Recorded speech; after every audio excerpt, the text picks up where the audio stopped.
what's up mga kaplantito, kaplantita? This is Jolie and welcome back to our channel. So ngayon guys, ipapakita ko sa inyo ang mga naglalakihan at nagagandahang mga halaman ko dito sa aking garden. Guys, itutur ko kayo sa aking garden kung saan naglalakihan ang aking mga redstone. Ito siya guys, ito yung mga mother ko guys. Guys, nakikita ninyo itong mga redstone ko. So, napakaganda. So, ito. Ito sila guys. Oh, 'di ba napakataba nila? So, dito ko sila nilalagay. So, nakikita ninyo nilalagay ko talaga sila ng net para hindi talaga ma-direct yung araw. So, ito na yung kalalabasan nila. So, nakikita ninyo, hindi sila masyadong nasusunog. Ito yung ginagawa ko silang pang-display dito, guys. Ito yung mga binibenta ko. So, depende sa klase. May mga maliliit. Ito, sa halagang 300, binibenta ko sila. At ito naman yung sa 1,000. So, ito, kalaki. 1,000 po yan siya.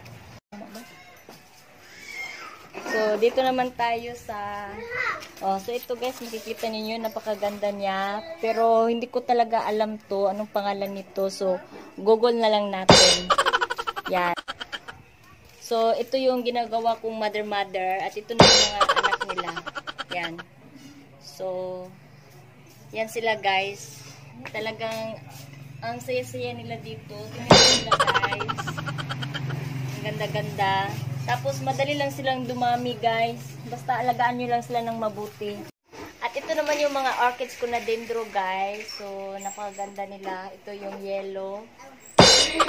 Yellow, yan. Mga violet. So, iba't ibang kulay na mga kulay, nila, guys. Napakaganda. Yan. Iba't ibang klase yan, guys. Ganda-ganda, parang mga yan, nakikita nyo sila. Napaka-blooming nila guys. Kaya dito nilagay kasi hindi sila masyadong mainitan dito. Kaya dito sila, blooming sila dito. Tingnan nyo, ang saya-saya nila dito. Taba-taba nila. Yan. Pag may gustong bumili, binibenta ko rin 250. So, hindi naman sila lugi. Hindi naman kayo lugi nito guys pag bumili kayo. Kasi, na sila, may bulaklak na. Oh, yan. Guys, so ang ganda-ganda nila. Yan, dito. So ang ganda-ganda nila. Yan. Yung violet. Ito, ang ganda-ganda din to, pero hindi ko alam kung anong pangalan nito, guys. So paki-google na lang o google na lang natin mamaya para malaman natin. May dalawang bonsai din ako dito, guys. Yan. So, tinatawag naming jungle ito guys. So, nakikita niyo itong lahat. Ito, ginawa ko ng jungle itong bahay namin. So guys, nakikita niyo ngayon yung mga adenium ko. Ito yung mga native. So, pag lumalaki na to sila guys, pinuputol ko sila. Tapos dinudugtong ko yung sa mga double. Katulad nito guys, ito yung mga double ko. So, ito na yung mga dugtong nila guys. So, iba-iba na yung mga color nito. So, mga bata pa kasi, oh. Ito guys, nakikita nyo to guys. Ito na yung bulaklak niya guys. Yan.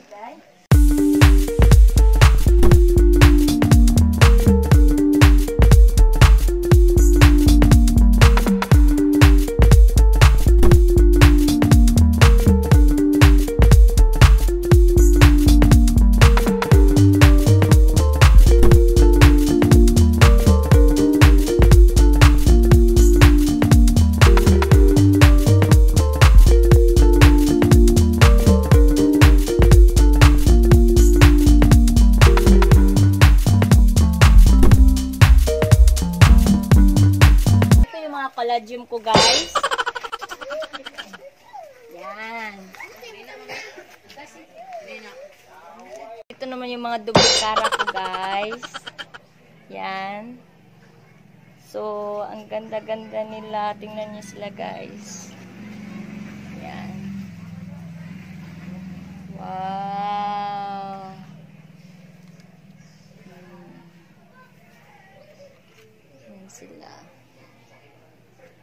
taba-taba nila. Yung red emperor ko guys, yan. Ito sila. Ito sila lahat. Pinagsasama-sama ko sila guys para hindi ako malito. Pag may maghanap, halika doon tayo. Yan sila. At ito naman yung camouflage namin. Yan. So, ang laki-laki na nila guys. Yan. At ito po yung mga iba kong halaman dito guys. Pero hindi ko sila alam kung anong pangalan nito. Ito. So, google natin mamaya guys. Yan. Yan sila. Ito sila guys.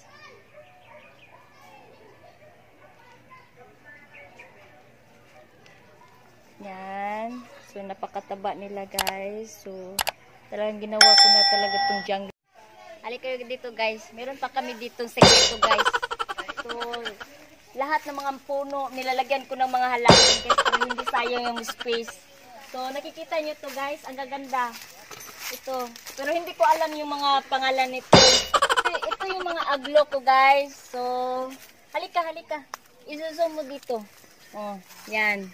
So, napakaganda. Yan. So, ito naman guys, hindi ko to alam anong pangalan nito. Oh. Yan. Parang plastic, no? So, napakaganda nila guys kasi dito hindi sila maarawan. Malamig kasi dito. Kaya dito ko sila nilalagay. Yan. Yun, doon. Meron pa doon. Ay, dito na lang. Dito.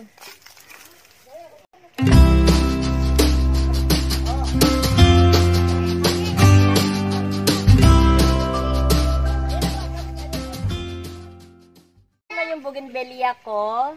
So, may plano talaga ako na dugtungan pa to. Pero ngayon, sobrang busy pa talaga kasi alam nyo naman guys, sobrang busy. May mga kids pa. So, next time na lang. Balik tayo next time. May part ko pa kasi to guys. So, may papakita ko sa inyo guys. Pero hindi ko to alam anong pangalan nito. Kayo na lang bahala. I-comment nyo sa baba kung anong pangalan nito. Kasi, basta nagandahan lang ako nito guys. Pero hindi ko talaga alam kung anong mga pangalan nito. So, pag hindi natin alam, i-google na lang natin guys ha. Oh. Papakita ko sa iyo itong gumamela ko. Color yellow. Yan. So, napaganda. Nag-iisa lang yan siya guys. So, pinapalaki ko pa siya.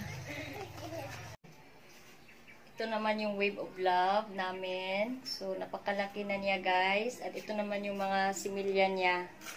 Yan. Ito naman yung tubiko namin guys. So, ito yung mother namin. So, ang dami na namin similya. Yan. Ilalagay ko lang dito. Para hindi ako malito. Yan. Ito lahat. Tubiko yan lahat. So, ito yung bunga niya guys. Yan. Ito yung bunga. Yan.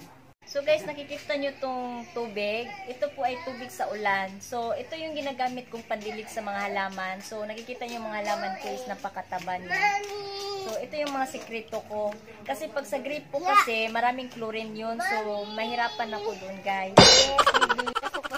Guys. Nakikita nyo tong organic fertilizer namin. Ito yung tinatawag naming Newmos. So, galing ito sa palay namin. So, bakit mataba yung mga halaman namin? So, ito yung organic talaga. Diba?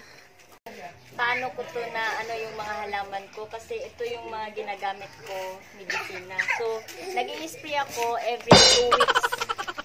Tutor ko kayo sa aking banda. Yan. Talagang ginawa ko na talaga tong jungle, tong bahay namin guys. Yan. So, hindi mawawala yung tubig sa ulan kasi kailangan nila yung tubig sa ulan yung walang chlorine. Ito na sila. So, nakikita ninyo, napakataba nila. Kasi, ang ginagamit kong tubig na pandilig, yung tubig sa ulan. So, wala talagang chlorine yung ano nila, tubig. Kasi bawal sa kanila yung chlorine. Pwede naman, pag chlorine yung ginagamit, dapat ano sila ng 24 hours yung galing sa gripo para hindi ano nila yung chlorine. So, ito, ang ganda ng kulay niya. Yan. Super ganda. Naku.